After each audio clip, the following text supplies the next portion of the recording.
ఈరోజు టాపిక్ ఏంటి అంటే హాస్పిటల్స్ గురించి ఎంత అవగాహన జనాలకు కల్పించాల్సి వచ్చినా కూడా హాస్పిటల్స్ వాళ్ళని ఎంతమందిని గవర్నమెంట్ ప్రభుత్వం సస్పెండ్ చేస్తున్నా బుద్ధి జ్ఞానం రావట్ల.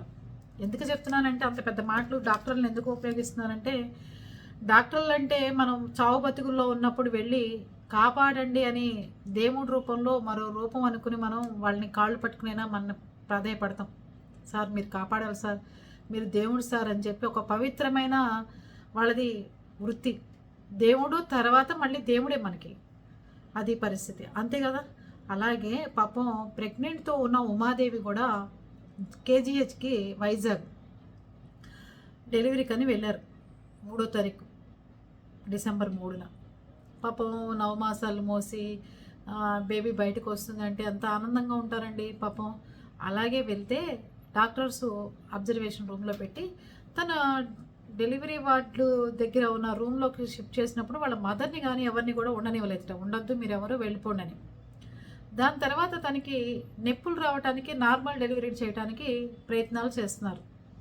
చేసినప్పుడు అక్కడ పీజీలు ఉంటారుగా అమ్మాయిలు డాక్టర్స్, వాళ్ళు ఈ అమ్మాయికి డెలివరీ చేయడం కోసం డ్యూటీ టైం అయిపోయింది, మనం తొందరగా కంప్లీట్ చేసుకుని వెళ్ళిపోవాలి అనే ఉద్దేశంతో ఇష్టరాజ్యంగా నాకు డెలివరీ చేశారు అని ఉమాదేవి గారు బయటకు వచ్చి చాలా బాధాకరంగా మాట్లాడారండి.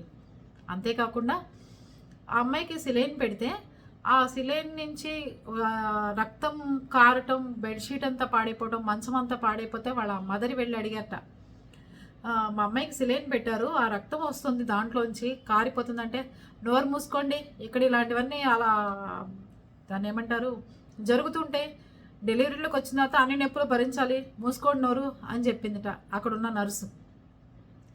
అంతేకాకుండా పిల్ల నొప్పులని గొడవ చేస్తుందా, సిలైన్ పెట్టిన చోట సరిగ్గా పెట్టలేదు, మీరు సరిగ్గా పెట్టండి అని అసలు పట్టించుకోలేదుట. చాలాసేపు రక్తం కూడా పోయిందిట పాపం అమ్మాయికి, ఆ ఉమాదేవి గారికి. దాని తర్వాత అమ్మాయిని రూమ్కి తీసుకెళ్లారు డెలివరీ చేయడానికి. అక్కడున్న పీజీలు 4 5 మరి ఎంతమంది ఉన్నారో పీజీ డాక్టర్స్ ఈ అమ్మాయికి బలవంతంగా డెలివరీ చేయడానికి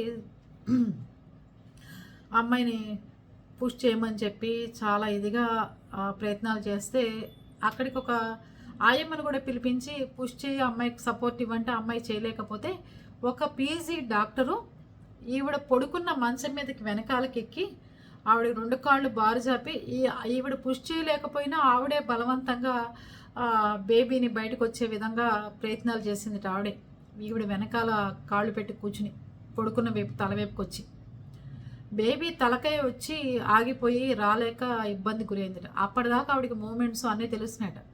దాని తర్వాత ఎప్పుడైతే ఈ నర్సు మీదకి ఎక్కి కూర్చుని పీజీ డాక్టర్ ఎప్పుడైతే మీదకి ఎక్కి కూర్చుని ఆవిడకి ఈవిడే పుష్ చేసి ఆవిడని ఇబ్బంది పెట్టిందో అప్పటికి ఆవిడకి ఆక్సిజన్ లెవెల్స్ పడిపోయినాయి ఉమాదేవి గారికి. పడిపోగానే అప్పుడు వెంటనే ఆక్సిజన్ సిలిండర్ తీసుకొచ్చి పెట్టారట. పెట్టి డెలివరీ కష్టం అవుతుంది, అయినా సరే ఎలాగోలా చేసేద్దాం, మనకు డ్యూటీ టైమ్స్ అయిపోయినాయి, ఎలాగోలా కానిచ్చేసేయండి అని చెప్పి తక్కిన 4 కలిసి మాట్లాడుకున్నారట. మాట్లాడుకుంటే ఇంతలోకి ఆవిడకి ఆక్సిజన్ అందకపోతుంటే ఏడిస్తే చంప మీద కొట్టిందట పీజీనే. నోర్మై, ఎందుకు ఏడుస్తున్నావు, పిచ్చి వేషాలు వేస్తున్నావు, దేనికి ఏడుస్తున్నావు, మూసు కూర్చో, ప్రెగ్నెంట్కి వచ్చినప్పుడు అన్ని నొప్పులు ఓర్చుకోవాలని తెలియదా అని చెప్పి ఏది పడితే అది మాట్లాడారట వాళ్ళు. దాని తర్వాత డ్యూటీ డాక్టర్ వచ్చి ఈ అమ్మాయికి సీరియస్ అయ్యేటట్టుంది, నా ప్రాణాన్ని మీకు తెస్తున్నారు, మీరు పదండి ఆపరేషన్ థియేటర్కి అని చెప్పి బలవంతంగా తీసుకెళ్ళి ఆపరేషన్ చేశారు. చేసిన తర్వాత డ్యూటీ డాక్టర్ చెప్పారట ఆవిడ, డాక్టర్ నేను ఇలా రాస్తే నాకు ఇబ్బంది అవుతుంది రేపు ఉద్యోగానికి, మరి ఏం చేయాలో మీరే చేయండి, మీరు ఎందుకు చేశారు ఇట్లాగానే ఆవిడ వీళ్ళని అరవటం, ఇదంతా ఈ అమ్మాయికి ఆపరేషన్ చేసి మత్తు ఇచ్చినా కూడా తెలుస్తుంది. అన్ని గంటలు నార్మల్ డెలివరీకి ఈ అమ్మాయిని ఇబ్బంది పెట్టి కొట్టి చేతికి బ్లీడింగ్ అవుతున్నా పట్టించుకోకుండా ఉండి మళ్ళీ తీసుకెళ్ళి అమ్మాయికి సిజరింగ్ చేసి బేబీ చనిపోయిందని చెప్పి చేతిలో పెట్టారు. పైగా వాళ్ళ హస్బెండ్ చేత సంతకం పెట్టించుకునేటప్పుడు సంతకం పెట్టించుకొచ్చి లోపలికి వచ్చి అన్నారట, వాళ్ళ ఆయన అమాయకంగా ఉన్నాడు, ఏం గొడవ చేసేటట్టు ఏం లేడు, మనకేం ఇబ్బంది జరగదు అని చెప్పి అన్నారట లోపలికి వచ్చి. అది పరిస్థితి అండి.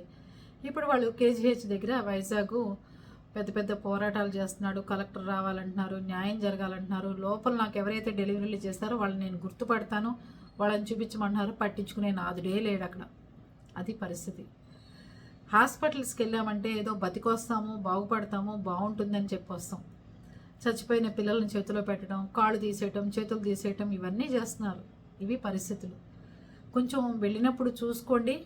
గట్టిగా మాట్లాడిన తర్వాత మీరు లోపల చేర్పించండి తప్ప పిల్లల్ని ఎలా పడితే అలాగా చేర్పించి వస్తే ఇలాంటి పనులు ఎక్కువైపోతున్నాయి ఈ మధ్యకాలంలో. హాస్పిటల్స్కి వెళ్ళాలంటే భయం వేస్తుంది. మీరేమంటారు?